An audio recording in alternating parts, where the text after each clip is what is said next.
umaga po sa inyo lahat. At nais ko kayong pasalamatan dahil ito po ang kauna-una nating pagsisipon mula po nung kami ay mahiharang bilang barangay Kagawan. Lalo na po ako, no? At sa kanan po ng ating barangay captain, si Captain Nico Rodriguez, lahat ng ating mga kasamahan sa konseyo, sa lahat ng ating mga kasamahan sa LGU, sa ating mga kabarangay.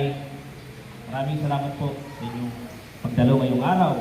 Ang Monte Vista A, ayan po ay ang aking assignment bilang barangay Kagawan, no? Kaya pinagpupursigihan ko po na magkaroon po tayo ng meeting. So nakaraan pa po namin pinaplano ni Ma'am Itay, no? Ang meeting po nito dahil sa Purok 6 po, yung San Lorenzo, tapos na po kami ron. Ako po, ang committee ko po ay environment at tourism. So magkapatid po yung dalawang na yan, dapat hindi po talaga nagkakalayo. Environment, hindi naman po ligid sa yung kalaban. Ako po talaga, ang pangunahin ko pong ginagawa nung hindi po ako paggawa ay yung paglilinis po ng kalye. Paglilinis kung saan po napakaraming basura. Ako po, ang tawag na sa akin ng aking asawa ay kiti-kiti. Kaugnay din ang lamok. No? Dahil wala pa akong ginawa kundi mag-ikot sa mga lugar, mga pasyalan. Alam po, ang tinitingnan ko lang po, basura. Noong isang linggo po, nag-ikot po kami kasama si Kagawan Ma at yung DILG natin, MLGO. Kasama po yung MLGOO ng Rojas Palawan para kami po ay graduhan. Tayo po sa poblasyon. Kaya lang po, nakakahiyaman po sabihin, sa lahat po ng kalye, barangay roads na aming inikot, problema po yung mga basura sa mga paligid. Sino po ba yung naglilinis po ng ating harapan ng mga bahay? Meron po ba? Kasi nung bata pa kami, kaugalian na yung tapat mo, linis mo. Wala pang batas ngayon po, national law po yan. Meron din po tayo anti-littering sa munisipyo, adapted din po ng barangay, which is may mga kaparusahan po. No? At nakakalungkot man po, mahirap man po ang buhay ngayon dahil lahat po tayo nakabuos doon sa paghahanap buhay. Sana po wag po natin kaligtaan yung ating kapaligiran. Tandaan po ninyo, lahat po ng ginagawa nating paglalapastangan sa ating kapaligiran, pananagutan po natin yan. Hindi na po sa batas natin, kundi sa Diyos po mismo. Sino po ba ang mga magulang dito? Diba? Kung meron po kayong bagong bili o mga gamit na inilagay sa loob ng inyong bahay, na dinumihan na inyong mga anak, ano po ang nararamdaman ninyo? O ginawang basura lang ng inyong mga anak, ano po? Di ba po masakit din po sa kalooban? Ganyan din po ang nararamdaman ng ating dakilang Diyos pag nagbabaliwala po tayo. No? So, sana po makiisa po tayo sa ating barangay. Kaya nga, ang meeting po na ito napaka-importante para po iparating po sa inyo. Malaki na po ang problema natin pagdating po sa basura. Sabi nga, maunlad na raw po talaga tayo sa poblasyon. Opo, nakakatuwa po. Dahil ang Monte Vista po noon po, ito pong lugar na ito, wala pong mga tao dito. Takot po pumunta rito dahil kabuuan po rito. Ang basurahan naman ngayon sa Duixam. Pero ngayon po, no? Nakakalungkot. Kahit saan kali po tayo pumasok, marumi. Basura. Bakit po? Sabi nyo kasi hindi hinahakot ng main road. Ang pinakalugar po na alam niyo pong mahirap disiplinahan pagdating po sa basura, purong puno. Tabindagat po sila. Pero ngayon po, sila po, hindi ko po hawak na sito po yun, pero sila po yung pabalik-balik namin kasama yung purok leader. Ngayon po, organisado po sila. Tuwing Lunes, naghahakot po ng basura sa kanila si Melo. Tuwing Lunes po yan. Ilalabas po nila yan hanggang 1:00 ng hapon. Dinadaanan po nila yan ng Melo po doon. Kaya nga po, yung Bakawan, gano'n na rin po. Na-organize na rin po namin yan. Lahat po ng mga tao po doon, nag-message po sa akin para kung hindi man madaanan yung basura nila, nakahakot po. Sana lahat po kayo, gano'n din po. Mag-message na po kayo sa akin. Ako na po ang bahala magkipag-usap sa mga taga-Menro. Ganyan po si GR, si Menro mismo. Kausap din po natin at lahat po ng mga taga-opisina po nila. Nakikiusap po ako na mahakot po ang mga basura. Kaya yung sa Monte Vista, meron na po kayong schedule. No? Aralin lang po natin, wag po tayong, yung bang parang wala na po tayong pakialam sa ating komunidad. No? Bahala, ilagay ko na lang dyan sa harap ng tindahan yan. Total hakot. Sa mga nanay po na mamalingki, di ba po, yung basura ninyo, pag wala pong mabahaw yan, hindi po yan kakalkalin ng aso. Ayaw po niya ng hindi mabahaw. Ang gusto ng aso mabahaw, kaya po kinakalkal. Pwede ba? Kung may mga diaper man po kayo, hugasan niyo muna kaya sa inyong mga palikuran bago po niyo ilagay. At kung kayo po ay mamamalingki na malala sa karne, ang ginagawa ko po, pinagtatay ako po yung mamamalingki sa bahay, ilalaban ko po yung mga plastic bago po ilagay sa basuran. Ayaw po ng aso ng amoy sabon.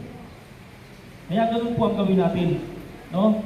At yung mga schedule na yan, sana po, yung Multivista A na ito, sana po, no? Sa meeting po na ito, may matutunan po tayo. Sana makiisa po tayo sa kalinisan. At ang basura po, kaugnay po yan ng dengue na kumakalat din po ngayon. Kaya nga ako, di ba? Bilang nagbablog din po ako, baka napapanood nyo rin po. No? Ginagawa ko po yung part ko, no? Yung party ko, para makatulong po. Dahil nalulungkot po ako. Pag may namamatay ng mga bata, alam niyo po ba, yung huli atang namatay sa purok puno. Kasama ko po yun sa paglilinis ng basura sa lugar nila.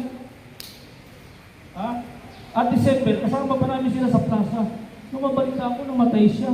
Malaki na po yun. So sabi ko nga, walang pinipiling edad, walang pinipiling estado sa buhay. Mahirap, mayaman, bata, matanda, tatabaan po tayo ng dengue. Kaya kung magsasawalang kibo po kayo, baka kung hindi mangyari sa iyo ngayon sa susunod na araw, sana wag naman po. No? Kaya nga, kagaya nga po kanina, kung naglinis ka man, tapos ang kapitbahay mo hindi. O 300 meters, imagine mo, linis ka ng linis, tapos ang kapitbahay mo, wala rin pakialam. Maglinis po tayo. Mag-ikot po tayo sa ating kapaligiran. No? Dahil, mahirap po. No? Kung may mga apo kayo, mga anak kayo, kapitbahay ninyo, sama-sama po tayo maglinis. Tulungan po natin ang barangay. Sa tapat mo linis mo, meron po yung kaparusahan po. Natutulong lang po, ayaw po namin, ang hirap po ng buhay kung magmumulta po kami hanggang 1,000 po ang katamaan po ninyo. At ngayon po, sa mga kali na maiikot namin, hindi na po kami makikiusap po sa inyo. Papadala na lang po namin kayo ng mga sulat. At sasagutin nyo na lang po yung mga bagay kung bakit po napakarumi. No? Marami po tayong mga bakanting lote, puro po basura. Pagpasok po natin sa barangay market, puro rin po basura. Kahit saan po, marami pong basura sa kapaligiran. So pag nagsasawalang ibo po kayo, wala po lahat po tayo. Kinukonsinti na po natin yung ating mga barangay sa pagtatapon ng basura. Kung meron po kayong nakita, tapat na marumi, picturean nyo po, i-message nyo lang po ako. Hindi ko po sasabihin sa kanila kung sino po yan. Para matulungan po ninyo ang barangay. Kung may naaktuhan man po kayo na nagtatapon, unan nyo na lang po ng video or ano, isip nyo na po sa akin. Confidential lang po. Para kung wala po tayong mahuhuli, wala po tayong mapaparusahan, para mabagal po, no, ang disiplina sa atin. No? Pero pag nakikita natin sa social media na meron po kaakibat na parusa po yan, maglilinis po kayo ng kali sa buong maghapon. So, yun nga po, no? Paano uunlad ng barangay? Paano angat ang ating turismo? Kung sa kalinisan pa lang, talo tayo. Kaya nga, di ba ngayon, ang Kuta Beach, pwede na pong paliguan, nilagyan na po ng lambat ng tourism. Ang nakakalungkot din po, alam niyo po kung ano dyan, basura pa rin. Malinis sa umaga, marumi na sa hapon.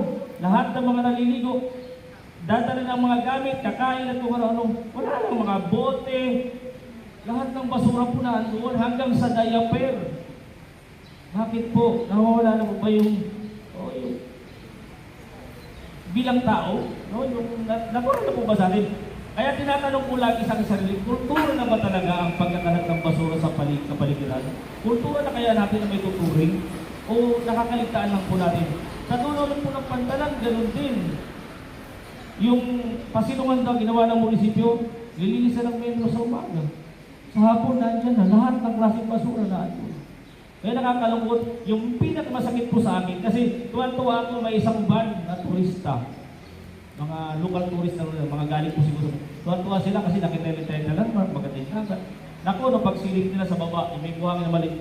Ang daming basura, tawa ng tawa yung mga bata. Ganda raw sana ng lugar, puro basura. Nalungkot po ako, wala na po.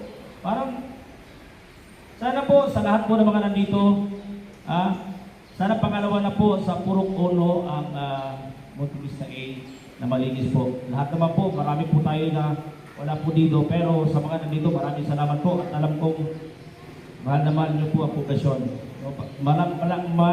Malayo pa ating pupuntahan pero may mararating po tayo kung sama-sama po tayo maglilinis. At wag po ninyong kalimutan yung Oplan Taob. Oplan Taob. Hindi po yung si tatay ha, yung sa Oplan Taob. Yun po ay kaugnay pa rin. O, di tumawa kayo. Hindi po si tatay ang mag-Oplan Taob. Tayo pong lahat, yung Seek and Destroy, yung dengue, hanapin po natin yung mga lugar na pinamumugaran ng lamok na nagdudulot ng sakit na dengue. Mahirap pong mawalan ng mahal sa buhay. At kami po sa barangay, katuwang po ninyo, at kung reminding po, baka may mga alagang baboy. No? Hindi po masama ang mag-alaga ng baboy. Kaya lang po, kung apektado po ang inyong mga kapitbahay, yan po ang malaking problema. Maaari po kayong maipatawag sa barangay. So, be sure lang po, no? Kung may mga alaga pala po kayong hayop,